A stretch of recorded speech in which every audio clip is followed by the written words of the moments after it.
بسم اللہ الرحمن الرحیم بسم اللہ الرحمن الرحیم الحمد للہ وکفا وسلام علی عبادہ الذین اصطفیٰ اما بعد۔ عزیز طلبہ، اصول الافتاء و آدابہ کتاب کی آج ہماری یہ نشست نمبر 84 ہے، اور آج کی اس نشست میں ہم الفصل السابع کا جو تیسرا مبحث ہے وہ پڑھیں گے، اور تیسرا مبحث ہے الاجرۃ علی الافتاء، یعنی فتویٰ دینے پر اجرت لینا۔ اس کے تحت حضرت نے جو تفصیلات لکھی ہے، پہلے ان تفصیلات کو ہم سمجھتے ہیں۔ 3-4 نکات ہے جو متفرق طور پر اس کے تحت موجود ہے 2 صفحات کے تحت، تو ان 3-4 نکات کو پہلے سمجھتے ہیں اور پھر اس کا ترجمہ کریں گے۔ اس حوالے سے سب سے پہلی بات تو یہ ہے کہ زبانی فتویٰ دینے یا شرعی مسئلہ بتانے پر اجرت لینا جائز نہیں ہے۔ ایک یہی بات ہے جس کا تذکرہ علامہ نووی رحمہ اللہ نے بھی کیا، اسی طرح علامہ ابن عابدین رحمہ اللہ نے بھی کیا کہ افتاء باللسان پر کسی بھی قسم کی اجرت لینا یہ جائز نہیں ہے، اور اس پر کسی قسم کا معاوضہ لینا جائز نہیں ہے۔ ایک بات تو یہ ہے۔ دوسری بات یہ ہے کہ اگر قاضی یا حاکم مفتی کے لیے بیت المال سے فتویٰ دینے کی وجہ سے ایک خاص تنخواہ مقرر کر دے تو وہ تنخواہ لینا جائز ہے، اور جس کو رزق کہیں۔ بلکہ بعض علماء نے، خطیب بغدادی رحمہ اللہ نے لکھا ہے کہ حاکم کے فرائض میں سے یہ ہے اور اس پر یہ لازم ہے کہ مفتی کے لیے اور جو لوگ فقہ اور فتویٰ کی تدریس کرتے ہیں اور افتاء کا کام کرتے ہیں تو ان کے لیے تنخواہ مقرر کرے، وظائف مقرر کرے، تاکہ وہ دیگر کسی اور پیشے کو اختیار کرنے کی ضرورت ان کو نہ ہو۔ تو یہ دوسری بات ہے کہ اگر حاکم اور قاضی کی طرف سے مفتی کے لیے اجرت اور تنخواہ مقرر ہے تو وہ لے سکتے ہیں اور وہ جائز ہے۔ تیسری بات یہ ہے کہ کتابت فتویٰ پر اجرت لینا بھی جائز ہے، یعنی اگرچہ زبانی طور پر شرعی مسئلہ بتانا یا فتویٰ بتانے پر اجرت لینا تو جائز نہیں ہے، لیکن اگر مفتی کو فتویٰ لکھنے کی ضرورت پڑے تو کتابت فتویٰ پر اجرت لینا جائز ہے۔ اور اس کے بارے میں علماء نے لکھا ہے کہ البتہ اس میں بھی پھر یہ ضروری ہے کہ وہ اجرت مثل سے زیادہ نہ ہو۔ یہ مطلب نہیں ہے کہ بھئی اپنی مرضی کے جو ہے بہت زیادہ اجرت اس پر مقرر کر دے، ہاں بس اجرت مثل جو ہے وہ رکھ سکتے ہیں، افتاء باللسان پر نہیں بلکہ افتاء بالقلم اور کتابت فتویٰ پر اجرت لینا جائز ہے۔ جس طرح کہ در المختار کے اندر یہاں تک بھی لکھا گیا ہے کہ جس طرح قاضی جو ہے وہ وثائق اور دیگر جو دستاویز وغیرہ ہیں اس کے لکھنے پر جو قاضی کے لیے جس طرح اجرت لینا جائز ہے، تو مفتی کے لیے بھی کتابت فتویٰ پر جو ہے وہ لینا جائز ہے۔ اور البتہ اس صورت میں بھی، کتابت فتویٰ کی صورت میں بھی اجرت سے رکنا اور اجرت وصول نہ کرنا بہتر ہے، لیکن ناجائز نہیں۔ یہ ہوگی تیسری بات۔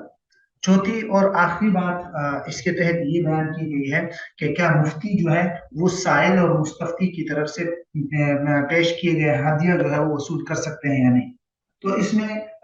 ایک رائے تو شیخ ابو المظفر السمعانی کی ہے، وہ فرماتے ہیں کہ بھئی حاکم اور قاضی اگر ہدیہ وصول نہیں کر سکتے، اس کی تو وجوہات الگ ہے، کیونکہ اس کا جو فیصلہ ہوتا ہے وہ اس میں الزام ہوتا ہے، لیکن چونکہ مفتی جو ہوتا ہے اس کے فتوے میں الزام نہیں ہوتا، تو یہی وجہ ہے کہ مفتی کو اگر کوئی ہدیہ پیش کرتا ہے تو وہ رشوت کے زمرے میں نہیں آئے گا، اور مفتی جو ہے وہ سائل اور مستفتی سے ہدیہ وصول کر سکتا ہے۔ لیکن شیخ ابو عمر کے حوالے سے حضرت نے لکھا ہے کہ ان کی رائے یہ ہے کہ ہاں اس صورت کے اندر پھر سائل اور مستفتی سے ہدیہ وصول کرنا جائز نہیں ہوگا کہ جب جو ہے وہ اس مقصد کے لیے ہدیہ دے اور رشوت کے طور پر کہ مفتی جو ہے وہ فتویٰ دینے میں اس کے لیے کوئی سہولت پیدا کرے اور اس کی غرض کے مطابق فتویٰ اور شرعی مسئلہ بتائے، تو پھر ایسی صورت میں وہ ہدیہ لینا جائز نہیں ہوگا، بلکہ ایسی صورت میں تو وہ جواب بھی جائز نہیں ہے، جس طرح ہم نے اس سے پہلے والی بحث کے اندر اس کو تفصیل سے پڑھا ہے۔ تو بہرحال یہ ہے خلاصہ 3-4 نکات میں الاجرۃ علی الافتاء کی بحث میں۔ اب اس کا ذرا ہم ترجمہ دیکھ لیتے ہیں اسی نشست میں۔ سب سے پہلے تو فرماتے ہیں کہ یجب علی المفتی ان لا يسأل علی افتاء اجرا، مفتی پر واجب ہے کہ وہ اپنا فتویٰ دینے پر کسی اجرت کا سوال نہ کرے۔ علامہ ابن عابدین رحمہ اللہ نے شرح الوہبانیہ سے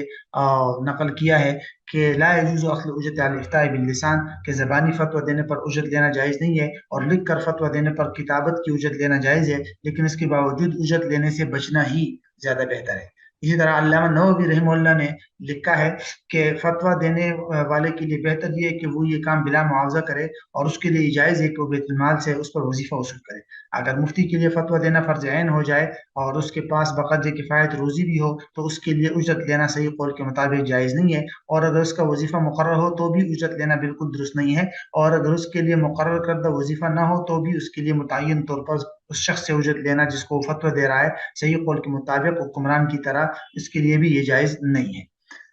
ثم یہاں تک تو یہ بات ہو گئی۔ پھر اس کے بعد فرماتے ہیں واحتال الشیخ ابو عمر ابو حاتم القزوینی، فرماتے ہیں کہ شیخ ابو حاتم القزوینی نے اس سلسلے میں یہ حیلہ بیان کیا ہے کہ مفتی جو ہے وہ سائل کو کہے کہ مجھ پر تو یہ تو لازم ہے کہ میں آپ کو زبانی فتویٰ دے دوں، باقی فتویٰ لکھ کر دینا مجھ پر لازم نہیں ہے۔ اب اگر مستفتی اس کے ساتھ کتابت فتویٰ کے لیے اجرت کا مطالبہ کرے تو پھر اس سے معاملہ کرے تو پھر یہ جائز ہے، لیکن یہ اس صورت میں، ایسی صورت میں بھی یہ جائز نہیں ہے کہ کتابت فتویٰ کی اجرت لکھنے لکھانے کی اجرت مثل سے بڑھ جائے، کیونکہ جو اجرت مثل سے زیادہ ہوگی وہ در حقیقت اصل فتویٰ دینے ہی کی اجرت ہوگی اور وہ ممنوع ہے۔ اسی طرح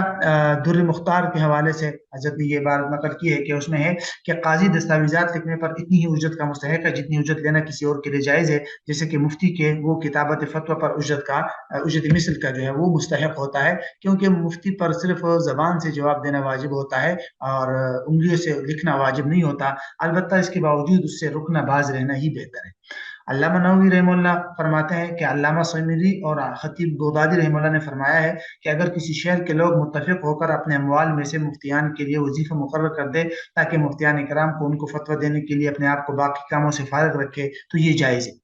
اما الہدیہ، رہا ہدیہ تو اور تحفہ کا معاملہ، تو ابو ظفر سمعانی فرماتے ہیں کہ مفتی کے لیے ہدیہ قبول کرنا جائز ہے بخلاف حکمران کے، کیونکہ حکمران تو اپنے حکم کو لازم کرتا ہے، جبکہ اس کے مقابل میں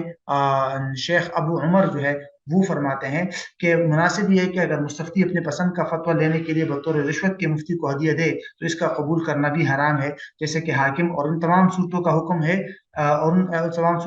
جن میں کوئی قابل عوض چیز مقابلے میں نہیں ہوتی۔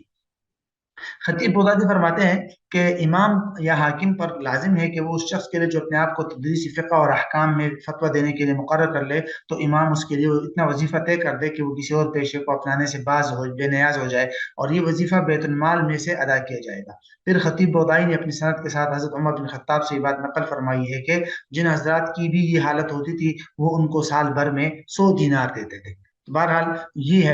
ایک مختصر سا وہ تھا، اور اس کو ہم نے مکمل کر لیا۔ اس کے بعد جو ہمارا اگلا مبحث ہے، مبحث رابع، وہ ہے منہجی افتاء، کہ منہجی افتاء، اور اس کو ہم پہلے خلاصہ کریں گے اور پھر اس کے بعد اس کا ہم ترجمہ دیکھیں گے انشاءاللہ اگلی نشست میں۔